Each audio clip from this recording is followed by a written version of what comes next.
Returning home from military service has always been a struggle, especially for those who were injured in battle. KPIX 5's Joe Vasquez shows us a new program that's providing salvation on the slopes. Back from the battlefield, they now fight the effects of their injuries. These military veterans who've been to hell and back are now hoping this heavenly scene at Mammoth Mountain Ski Area will give them a much-needed lift. I suffered a traumatic brain injury in Iraq. Shea Hampton was on a combat mission in Iraq when an explosive went off, killing several men around him. He had brain, neck, and back injuries, PTSD. For a while, his outlook was bleak. You build up these walls and you get in such a dark place. You feel there is no outlet, and you feel like you're cornered. There's nowhere else to go. Then he found this program that helps wounded veterans get back up. It actually saved my life. You come on this mountain, how can you not have a smile on your face? The organization called Disabled Sports Eastern Sierra has been helping people with disabilities for decades, modifying outdoor activities, giving hope to folks of all backgrounds. In recent years, word of mouth has spread, and it's become extremely popular among a certain niche, veterans coming home from combat. So popular that there's now a long waiting list for veterans to come here to Mammoth and participate in the program. You look out at this mountain and all of this snow, it's an equalizer.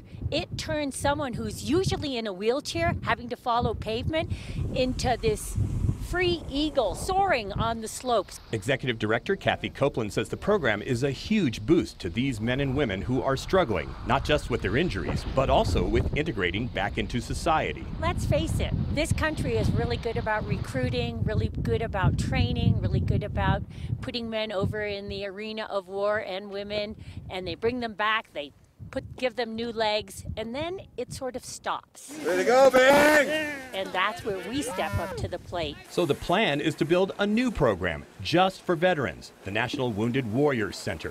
The town of Mammoth Lakes has already donated $1 million plot of land. They've secured $7 million in donations. They need about 18 more. What does this opportunity provide for you? Freedom. Freedom to come out here and do the same stuff as everybody else.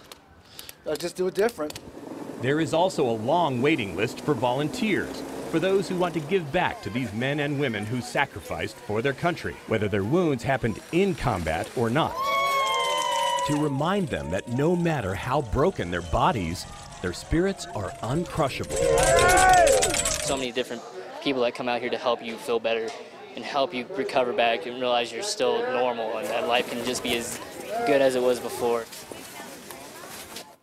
A lot of inspiration in that program by the veterans themselves who are stepping up, as well as the multitude of volunteers. The group wanted me to point out this particular organization has nothing to do with the other Wounded Warrior organization. This one's called the National Wounded Warrior Center, and they hope to get this center off the ground soon in Mammoth Lakes, but they still need folks to chip in and help them build this thing. So Mammoth is donating $1 million piece of land. People are going to watch this show and they're going to want to help. How can they do that? Who do they contact? Well, you contact the National Wounded Warrior Center. In fact, they're being run right now by the Disabled Sports Eastern Sierra group. And they're the folks, they've been helping disabled folks for years. Now they've got this niche with the Wounded Warriors, the returning veterans. They really want to make this thing work and get it off the ground. I think a lot of people want to make it work. Yeah, I mean, it's just so beneficial. Yeah, it's you right here. Oh, yeah. Great story. Thanks, Joe. Thank you.